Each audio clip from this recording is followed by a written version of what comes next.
Looks like we're live. Cool. You want to check that link again? The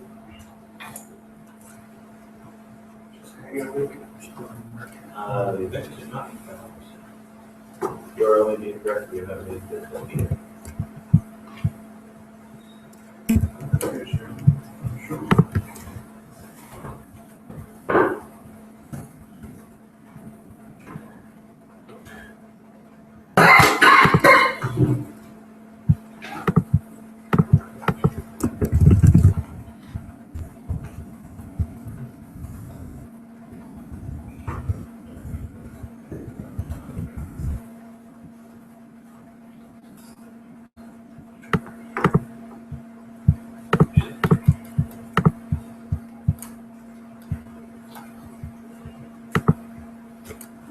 Not sure if it's the same link, but I just tweeted another link. On your account or the Aegir? That works. Yeah. Well, sure it was. Sweet. All right, close down those windows. Test.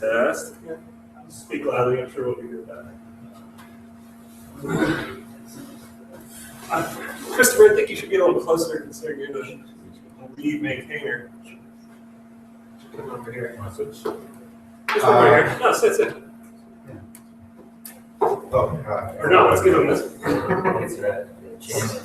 So, Oh my. Big chair. I got it's not a laptop, so we'll just talk here. No, I didn't. All right, then. Okay, well. I just talked. All right, let's give some background to this madness. Right? Should we do introductions or is everyone pretty well acquainted? We introduced ourselves.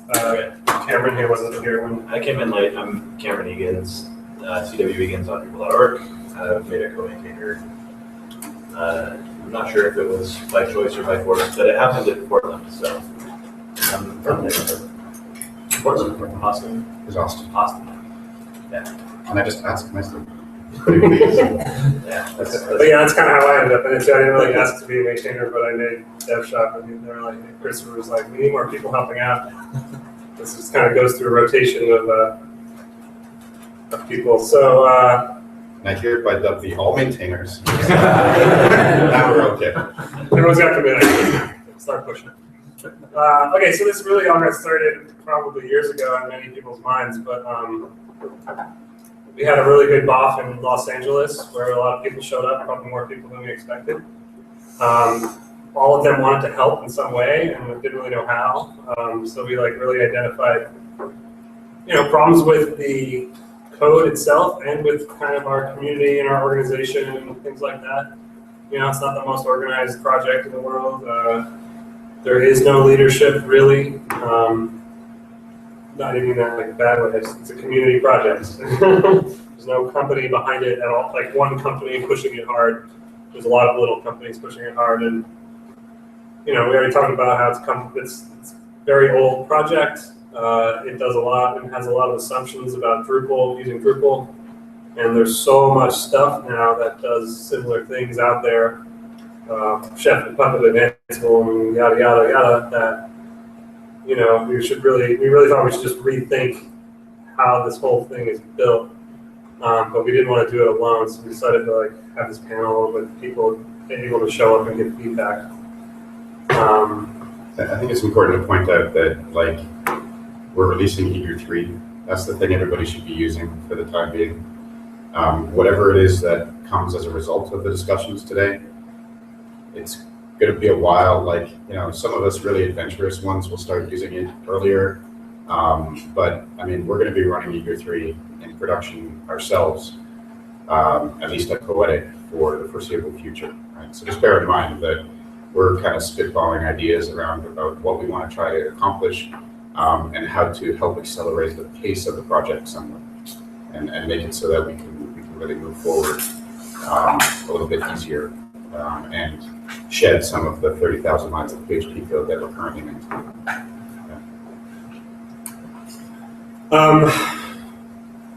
Yeah, I forgot I was going to show a list of tweets of interesting things that I found with the thoughts from around the web on the state of Aegir week. So anyway, we basically we had the BOF. Me and Christopher and Cameron ended up going to lunch and just talking about what should be the future. Obviously, I have a lot of ideas because I built DevShop around some of these things, and the main conclusions were that we need to talk about it a lot more. Talk about it outside of the restaurant. And but the thing we really all agreed on was that containerization on some level should be kind of the default. Like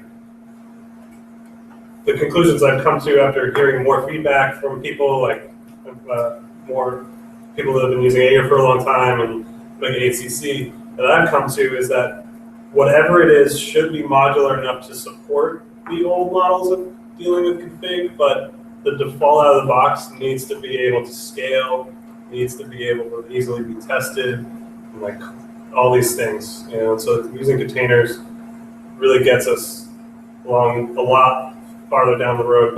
But once you go down that, it's also a big Pandora's box, containers, right? Because the Docker world is enormous, and there's a million different tools that are coming out there. So, you know, we decided we were all in agreement that we should use other things besides our own tools.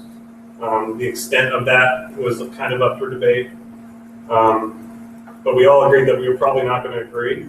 Also, so that's the important part of this thing. So for me, I think the most important feature of whatever this thing is it to be pluggable and flexible and completely modifiable by anyone that wants to use it. I think like making a final decision on how the piece, how it should work is like we don't want to make assumptions on that. That's just my opinion. I think we can make a system that's as pluggable as Drupal itself, so that people can, you know, fire up a site using any kind of backend, whether it's Flynn or Kubernetes or just Apache with MySQL. And that kind of goes along with the existing Aegir philosophy of providing tools and not policy. I agree with John in that we can't dictate the exact specifications of the containerization or not that we use under the hood. And that really should be a decision for individual organizations and not both of us. Yeah, I mean, a big part of this push is that, you know, back when we started, I've mentioned this earlier, but back when we started, there was no, like, Puppet was new, you know, like, there was no big community around configuration management software, and that's why a lot of this got implemented. Pretty much all of it got implemented in-house in the project. So we do everything we do ourselves, and it's very Drupal. But one of the recurring feature requests that we've had is to support things like WordPress, to support SPIP, to support pretty much all kinds of other things that are, you know, web frameworks and so forth. And those right now would take a lot of work to get there. Drupal, you know, we make a lot of assumptions in Aegir that we're working with Drupal. I really commend Matthew in terms of having been able to get WordPress running. You know, we could keep going in that direction, but I think that there's a lot more we can do if we start leveraging these external tools. We can focus on workflows and best practices rather than the implementations of how do we deploy such things. And that's really where I'd like to see the future of Aegir go. Sorry, ignore this for a second. So we have this Aegir NG manifesto, almost. I don't know. It's just a description of a lot of the ideas of where we want to go with it. You know, certainly containerization is big these days. There's a lot more than Docker as you know, as ways of deploying that. You know, we're lucky to have Jonathan from the Flynn project here to discuss sort of what some of the PaaS, I guess, the platform as a service kind of layer can look like, and how, you know, it would be nice to sort of start looking at how Aegir would interact with something like Flynn. What does Flynn need to operate? Do we want to try to provide that within Aegir, or just call Flynn and assume that there's something else that's going to be actually deploying and configuring the other components of it, or does Aegir take on some of that side of it? You know, there's a lot of that end of things that I think we need to kind of get out there and get some ideas flowing. We've been talking, obviously, over the last few days that we've been here, and the last couple of months since Los Angeles. There's been a desire to rewrite Aegir from scratch for at least 3 years, right? Like, this has been something that we've kind of all wanted to do. Right now, to say that it's a Drupal extension is actually not even accurate in some cases. We do all of our own field management, for example. We don't use the fields API, even in Drupal 7. We never use TCK. We do all of our own database writes and stuff. You know, this is a lot of code overhead that we're managing.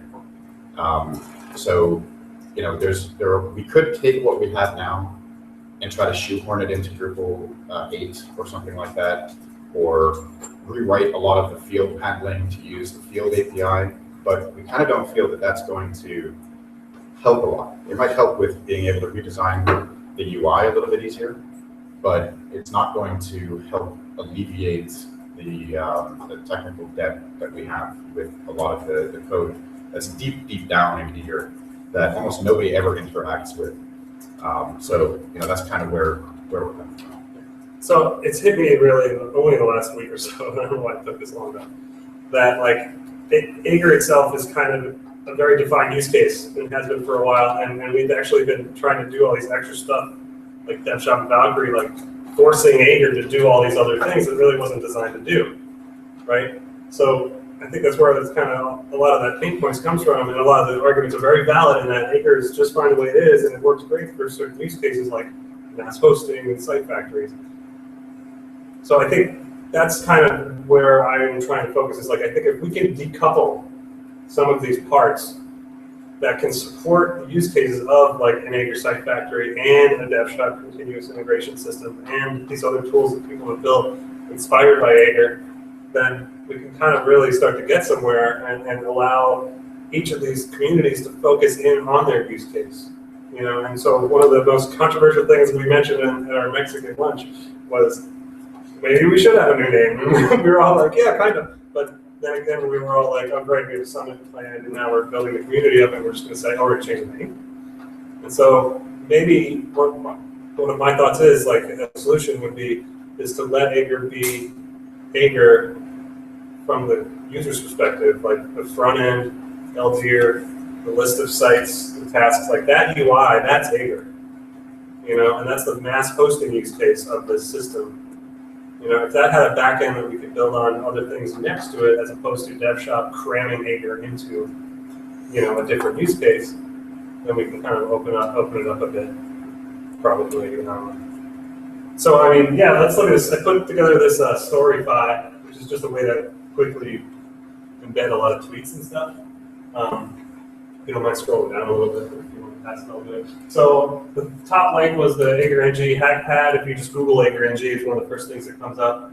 Got some really, right away, we kind of got some great feedback online. I'm not sure who these people are, even I haven't met them in person. But we should follow it very closely. Someone's like, so this is so awesome. So glad it's going to kick off. We're thrilled. You know, so obviously there's like interest in making this system better.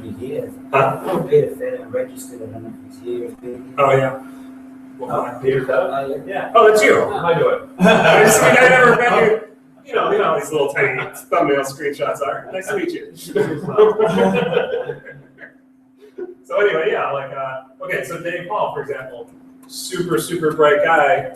Loved, you know, obviously used Aegir at Pfizer and launched, like, I think he said 2,000 plus sites. This is actually, that's the 2,000 sites was like ancient history. We're talking about 5 years ago. But that was a long time ago. But that's incredibly powerful stuff. It's a great story. And then he went like, you know what, it also sucks, so I'm going to not do that anymore. And he created a new system that he calls WF tools for workflow tools, which actually uses the Elder theme, but isn't Aegir at all.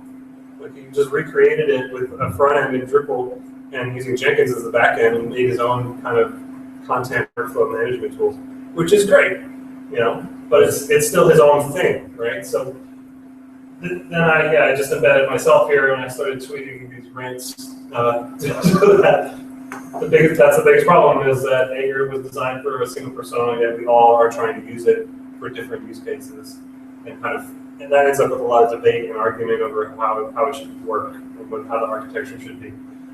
So keep scrolling down. We need to build a more robust system that can be customized for every use case. David's opinion here, I no longer use Aegir project because it tries to do too much with infrastructure and not enough to manage the sites themselves. And so that's also very specific things. Like maybe you need less site management, maybe you need more infrastructure, but it needs to be modular. So we built WF tools to deal with what I felt were Aegir project shortcomings and to work with modern enterprise Drupal workflows. He only deploys to past systems like a lot of people here. You cannot argue with the value add of Pantheon and Acquia Cloud. It simply is a great way to run, to host websites functionally. Like you can't beat that. And we've all, they've defined a new set of baseline requirements that is good hosting. I think one of the reasons Dave stopped using Aegir was because it was killing him being a sysadmin and getting up at 4 o'clock in the morning and having to deal with 2,000 sites. Nicholas, get behind the desk, man. You're in the panel. No, it's all right. Well, at least talk loud so they can hear you. Yeah, but Because you're one of the oldest users here. I mean, well, not in age, but the first thing I did was I was at Sega in 2008 when Adrian launched Aegir, and it was that's what got me interested in the whole Drupal thing. Just the simple idea of Drupal hosting Drupal and being able to build a site or an application on itself, kind of thing, And what you did was the first time I saw it. And then Drillenium's kind of results, another application that's built on Drupal. And but with Dave, I think it was just he was killing him hosting 2,000 sites himself and getting up at 2 a.m. and whatever. And so didn't want to have to deal with that problem. So I think here's the thing about Aegir. I think it started doing a lot and didn't really finish. Like it configures Apache and MySQL, but doesn't bother with PHP. It does make files and does all these other things, but you still have to go in there and do the last few steps manually, or this takes this little bit of extra work to do these manual things. But I feel like why not we need to finish that, just like make the whole thing process push button and automated, and make it so things just simply don't go down in the middle of the night. Figure out why that happens and figure out how to solve make that a problem in the past. Yeah, I'm also saying, Pantheon's so awesome. But the thing is too, we've got people like Praxis here, and the Combat folks are here as well, and so they should become it's not just a self-hosting thing. We've got an ecosystem of hosters, and that's I think a big part of the story that we should be. I mean, not so much about the next generation, but I think about the Aegir story. That's one of the things that's kind of fallen through the cracks, in my opinion. Honestly, we don't talk about the hosters. Yeah, I'd like to just point out that technically the project is the Aegir hosting system. Right? Like I told him that before he started DevShop. And so I understand where people are coming from when they try to build out these big toolkits for development on top of a hosting system. It seems like it's kind of the reverse of what we generally want to do. We probably want to use common underpinnings and then a development workflow that's perhaps different from the hosting workflows.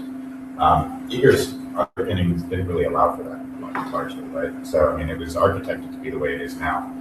I also want to point out that, we run 450 sites on it, and occasionally we have some issues, but very rarely. Like, I'm the guy who gets called at 4 o'clock in the morning, and I don't get called at 4 o'clock in the morning, right? Like, I get my phone pings me when the sites stop responding, and it happens like once every 3 weeks, and I go in and it's, restart Apache and everything's fine. Do you have Amazon to manage the support? Like, do they manage the servers? No, I manage the servers and all the configuration, and that's on Aegir 2. On the Aegir 3 stuff, it's been running for, since we built the production ones, 4 or 5 months, and we haven't had any issues from an infrastructure. Aegir is up and running and smooth and working, and so from a hosting standpoint, it works really, really well. It's, I think, over-engineered for development workflows where you want to quickly spin up a site, right? And then tear it down and spin up another one really quickly. It's designed to it's designed to keep data secure, or not secure, but like not lose data, right? Like that's kind of what hosting, like what sysadmins worry about is losing data. That's pretty much it. There's not much more that sysadmins worry about. Uptime is in there too, but losing data is like the primary thing that we don't want to do. So all our workflows are designed around ensuring that there's no possible way that we're going to lose data, right? When you're developing, you don't care. You don't have data that you care about in your dev site, right? So there's all of those extra workflows are kind of working against you when what you want to do is quickly spin up a site for development purposes. And so that's kind of something that I think we need to take into account here, is that I think we should be looking at perhaps splitting out different layers of what we're trying to accomplish so that we can have a very slim layer for development purposes and then more robust layers perhaps for the hosting components, but reverse what we've been doing up to now, which is taking a hosting system and turning it into a development system, and instead have a common core where we have a development distribution and a hosting distribution or something along those lines. Might be, I think, a better way forward, right? And not be working against each other when it comes to, for example, DevShop has one platform, one site, right? That works. It works well. It doesn't talk to the mass hosting model, right? Where if I need to upgrade 250 sites, I don't want to have to do that 250 times, right? Now you can automate doing it individually for each site 250 times, or you can use the platform model that we have, right? Or something comparable to that. There's other drawbacks and there's stuff at that level. I think ideally we would have a system that would support, different workflows and be as a little bit lower level on that front. I don't know if you're about to, but further that, I think that Chris and I were having a little bit of arguments over this kind of stuff, good arguments. And whenever he made the divide between SysOps and DevOps, he put for me the same thing he's talking about. And I really feel like because there's the developer user story, we're getting those segmented user stories, and what the developer wants. But when my developers turn something in, it becomes Chris's problem. They couldn't care less about what happens after that point. But during DevOps, we're experiencing this pain where it's taking 15 minutes. I was talking name something. We were drinking around that. That's just told me your name. So, but anyways, so you said, spinning up the site's really fast. On our stuff, it only takes 5 minutes, right? That is fast. In the Aegir world, some of our stuff takes longer than that. But in the rest of the development community, that's atrocious. Like you can build a blog in 10 minutes according to Ruby on Rails. That includes the coding part of that. So whenever you think about spinning up a site in 5 minutes, that's kind of insane. So I agree that we should really have one tooling for DevOps that's the best damn DevOps tooling ever built and make people happy about working with Drupal again. People are already working towards that with Composer and all that. And then second, don't lose any data. Everything's ridiculously secure, ties in with file hosting systems like S3, etc. That's SysOps. On the DevOps side too, there's no reason why we couldn't garner support back from people like Acquia and Pantheon because it doesn't have to compete with them at that level. It's more of a competitor against Acquia, Desktop, or Calamax or something like that. Well, for that matter, we might want to just team up with Calamax and have Calamax be the dev end of things, or some other toolkit, right? I mean, I'm not saying that we shouldn't support it. I like building these things. I just built Valkyrie over the last year. I mean, it's fun. It's an exciting and interesting the problems that you're solving. But ideally, we would interoperate with some of these things, right? Like ideally, Calamax would be able to push into whatever Aegir cluster, Aegir NG cluster looks like, and be able to push stuff from Aegir NG into Acquia Dev Cloud or into Pantheon and stuff, and have tooling that allows for that, right? And of course, in the reverse, right? To move from Acquia into Aegir or what have you. Hopefully, people want to go in that direction. What's that? Hopefully, it was get kind of the universal sort of protocol. If we do that, then it can go into Terra, or it can go into Heroku, or into anything. So there's really like that gets kind of like a divide. Well, there's metadata that basically has to go. Sure. You know, we need to kind of figure some of that stuff out. But that's where. Oh, sorry, you guys, I mean, you probably know Mike, or you guys know Mike pretty well. Yeah. I mean, I don't know for sure what they're going to do with Colorbox. I know they're heavily integrated into the sort of like the Pantheon ecosystems. Most people are in the Bay Area. And but it seems to me that they might be, even though they're pushing to Pantheon from Colorbox, I wouldn't be surprised if somewhere along the line some kind of like PaaS kind of cloud thing comes into the Colorbox ecosystem. So yeah, it's sending to Aegir, I think is a really great idea. I mean, I haven't used Colorbox lately, so I don't know what it's like internally PaaS compares with dev shop and so on. Yeah. The way I feel is if we build a single backend with a simple API, all of these tools simply become front ends to this backend, whether it's Colorbox or Aegir itself, you know, or Dev Shop, or even like a mobile app. You know, like if there's a simple API that's just like new project, new environment, on, off, clone, you know, we can start from there, and just every system that just is a different way of dealing with that. You know, because whether you're on localhost or on a server somewhere, or even if just turning on an Aegir site, like it's all the same thing. And I think there's been a lot of hesitation for people to think about it that way, because no one wants to get into hosting. Like everyone's terrified of getting into the hosting business, but not in this room, you know. But the people that are really like, I want to make a startup and make a ton of money, but no way, we cannot go up against the big hosting companies.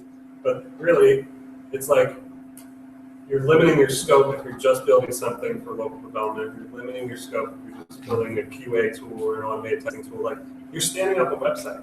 You know, the testing of your website should be exactly the same thing you're standing up in production. Why are you only building it for localhost?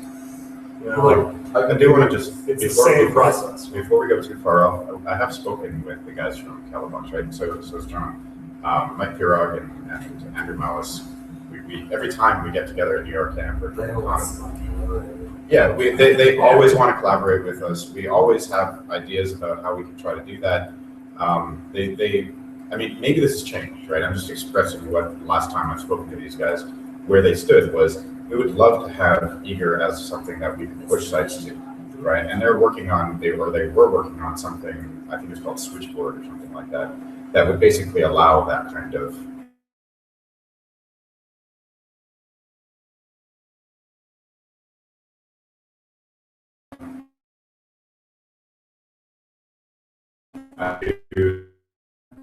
Well, there's a lot like you, John, I think, is that really like doing stuff really focused, technical, really nice, really hard working. But somewhere along the line, he must, that's why he's always like, let's.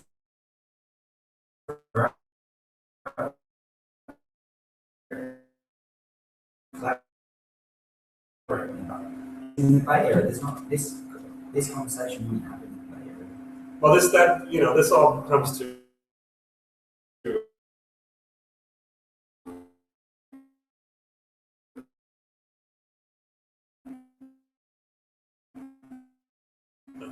operations,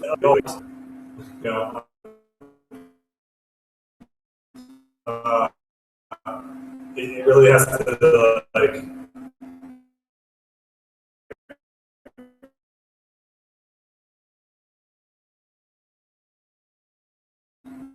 At the same time, Aegir's done pretty. They have to get people like, well, they are on an island.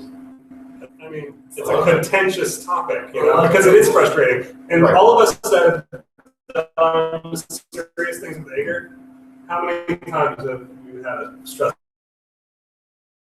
day? It's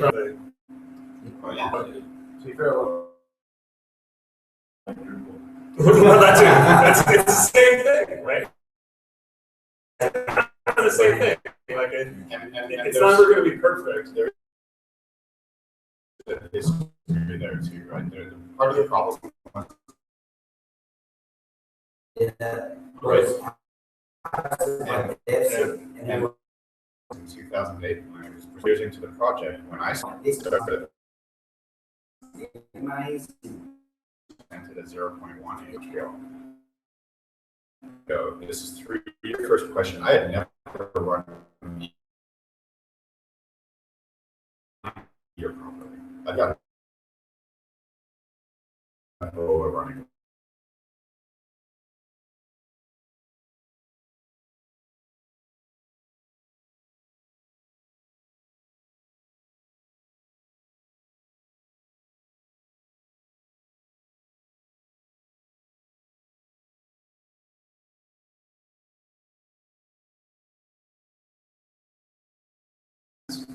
We need to make sure that we've got something that will, that it works. Like, we need to make sure that we're I mean, it took to get on with it because I was entertained because I wasn't a developer at that point. So getting our experience to install, and he did a lot of this stuff to make it to deploy, and became a reliable tool for people to start building stuff on. And that's one of the things that we just need to, the pace of development can go quicker if we rely on being careful about what tools. We have to be careful about what expectations we set. Right? We just say this for the sun, and we're never right. We need to be one of the things that we need to do after this discussion is start looking at the user, get a tighter idea of what these are, and make sure that we can check it off. This is what it will do, and be able forward. And it's it's kind of hard to feature set, right? Or down exactly what it is that it was feature set. So I think that it comes to a little bit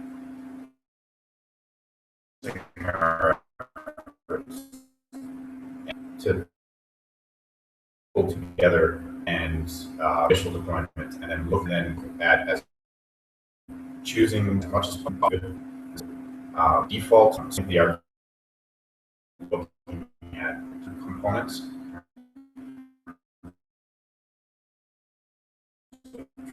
Trying to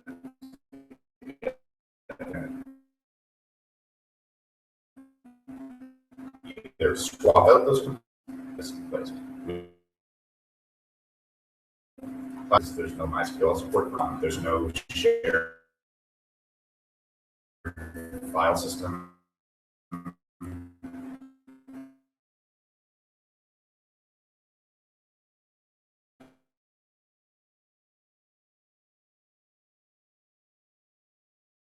Story that's perhaps look at something else, but it's kind of thing, I'm not all panic what I'm saying, right? I'm just saying that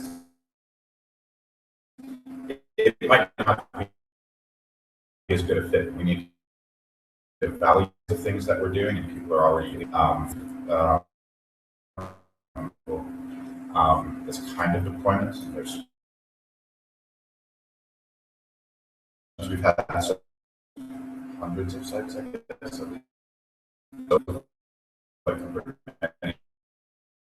So, I've been working on some prototypes. There are some working prototypes of stuff as small as possible, because right now I think I'm just reacting, leveraging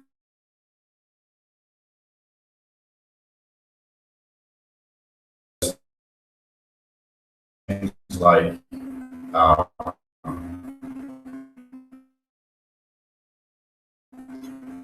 tools policy. So we don't. That's maybe we should write this. Another one has been the manifesto or principles of Aegir.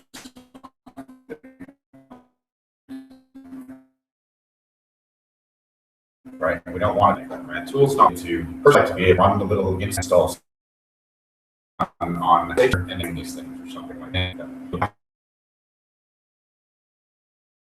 This is able to take that way.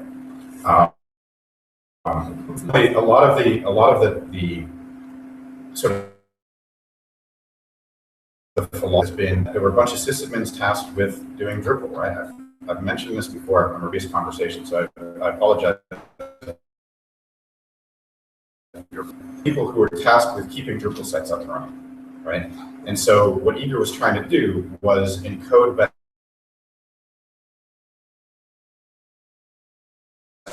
or doing the backup first, right? Now, as it so happens, it's like, this much PHP code to do that. It's kind of a pain, and it's not obvious that that's what you're trying to do there. So it would simplify the core of it to the extent that can get, well, how should we accomplish this? And not, ideally, it should be simple enough that we don't have to worry too much.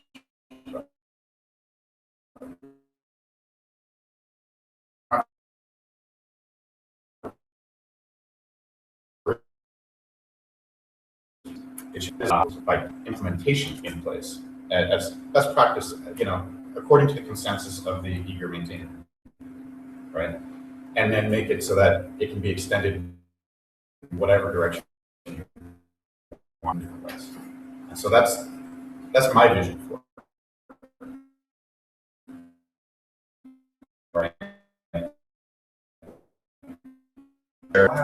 I'll have a pitch to the panel for discussion. Sit down, but containerization also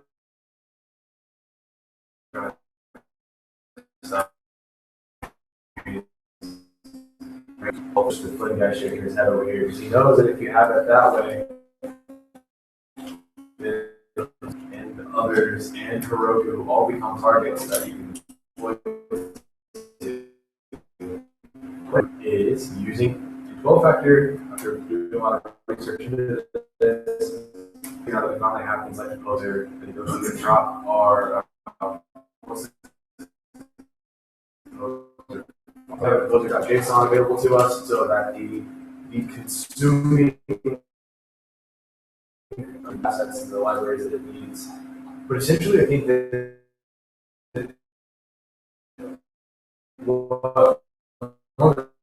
when we do that, it can plug into Terra, it can plug into Fun more easily.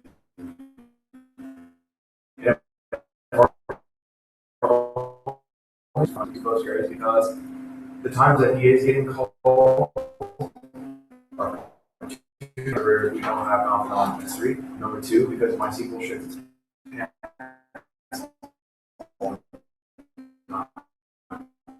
have data in those apps. So I for one would also be coding on the 12-factor, but also go ahead and try to get Drupal to actually run on PG and put it down. What's that? Well, Drupal should run on Postgres. Right. Drupal 7's Postgres support is hit and miss. The Drupal.org test file will actually soon have support for testing. Tagging 8.0.0 is getting all the test passing on. That passed the other day. Oh, did it? Yeah. So that was one thing. The other thing is that just whether it's in a database or a file system, not at all. It's nice to say we need to move towards 12-factor apps, but 12-factor apps just push that problem out of the app. That's absolutely true.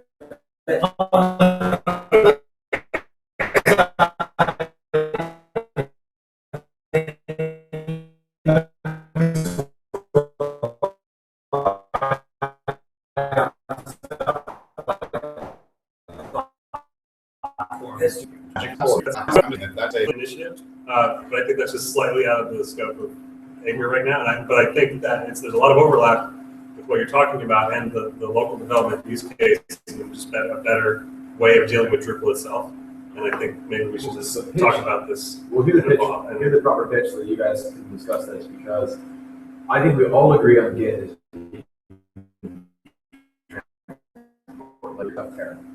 Well, I already do a dev shop. And you Hosting Kit is an already Aegir do 3. that stuff, and we're doing it with hosting Git. So we were all agree that Git should be on the project as it gets pushed around. Yeah.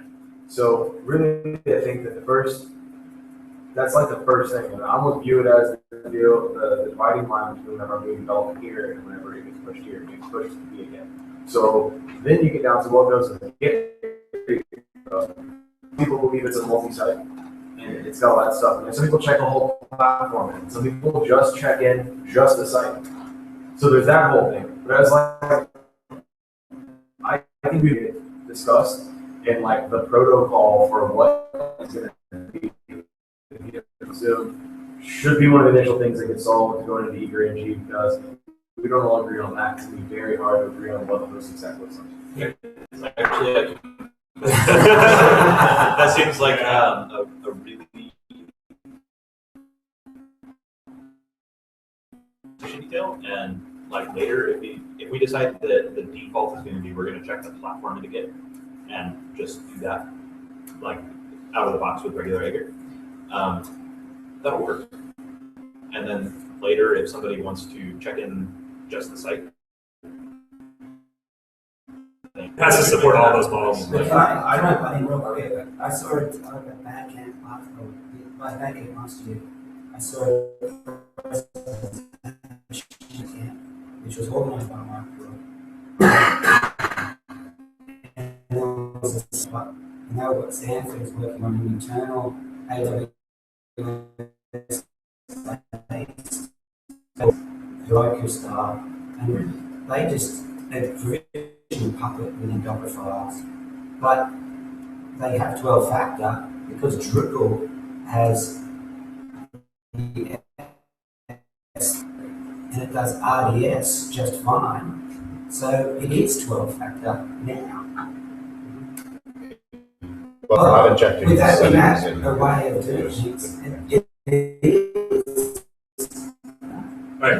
It's there. It's not true. Yeah, we're halfway through. I think it's like maybe pivot a little. There's been a lot of this and then a lot of that. So like if other people have interesting things to say, you said you kind of have something to say. I'm not thinking You had something to say?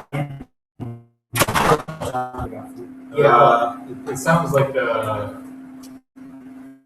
we're talking about sort of a structure problem, the architecture problems in Drupal, but that's specific to Drupal. So Drupal 7 is kind of weird in that sense, and features don't work. With the configuration initiative, or I think that's still the name, right? CMI.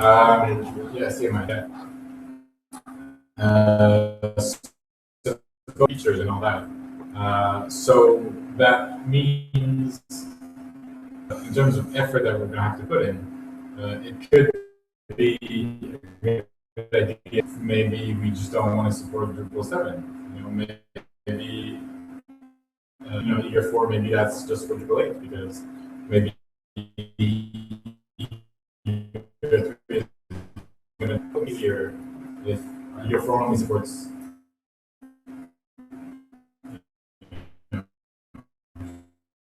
That Drupal is no different than any other PHP application, and we shouldn't treat it like it is a PHP application that will be checked into a Git repository that will be deployed just like any other PHP application on the platform. And kind of I think that we should limit ourselves to just support Drupal. I think that's a huge mistake from a community management standpoint and like a potential business standpoint as well. Well, you have a point if we are forced to actually say we support these things. But I think that's what was one of Aegir's downfalls. Not that's down, but it took all of the app specific stuff and put it in the platform itself to hook the Drupal 7 config and make it work, instead of like the app itself being able to set itself up. You know, like the word's been thrown around. I'm trying not to push it everywhere, but the Territory I built doesn't care. You know, you put the provisioning code in the app itself, so it's just drush site install, or it's build the make file, or it's it's anything. It's just this little script that runs when you first create the app. If we build them this way, it can be anything. It doesn't matter if it's the site folder or if it's the whole Drupal root or if it's in the doc root or if it's just the make file. Like, but allow all of those things. Well, I think that the issue that I'm seeing, the issue with not deciding whether or not we're going to multi-site or single site, the issue with not deciding what repo is, the issue with saying we're going to support everything, is it's really great to say this, and I agree that these are all the best things to go.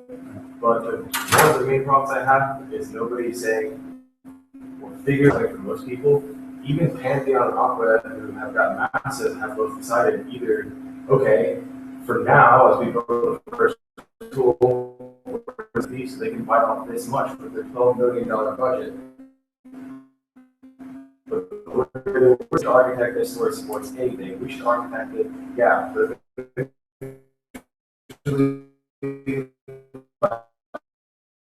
I don't know, 20 more developers in there, and hopefully we'll grow from a North figure, but to host my Aegir applications. I've got something to host my Rails applications. I've got something that can host my WordPress stuff. The issue is with Drupal. The issue is with Drupal.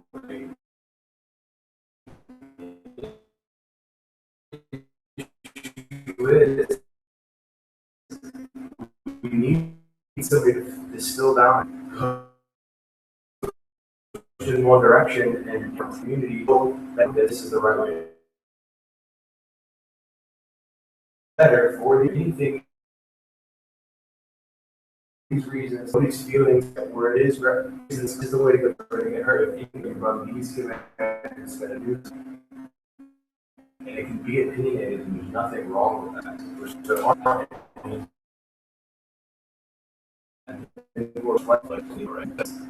we can text. I don't think we should even care, to be honest. And the reason I don't think we should care is that Drush.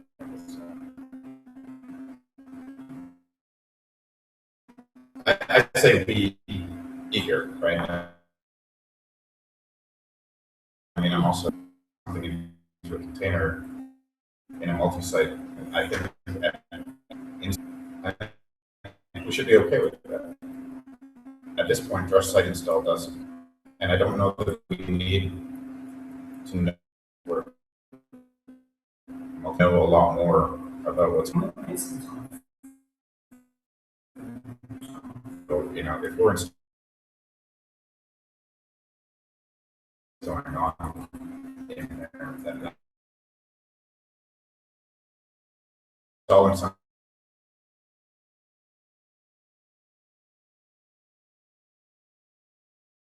I mean, these are basically you.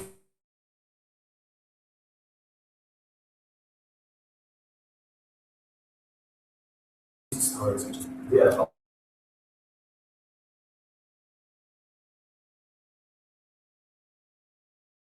Think about that.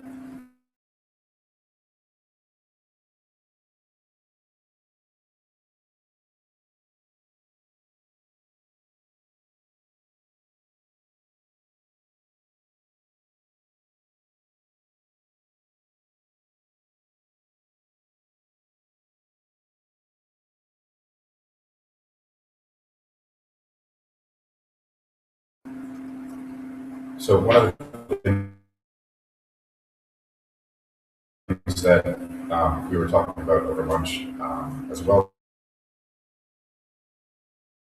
is that, you know, plus some would be provisioned separately and then Flynn would be pointed at, right?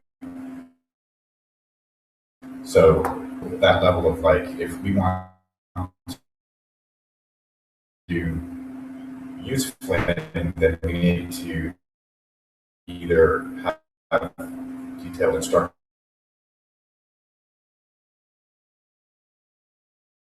on how to set up.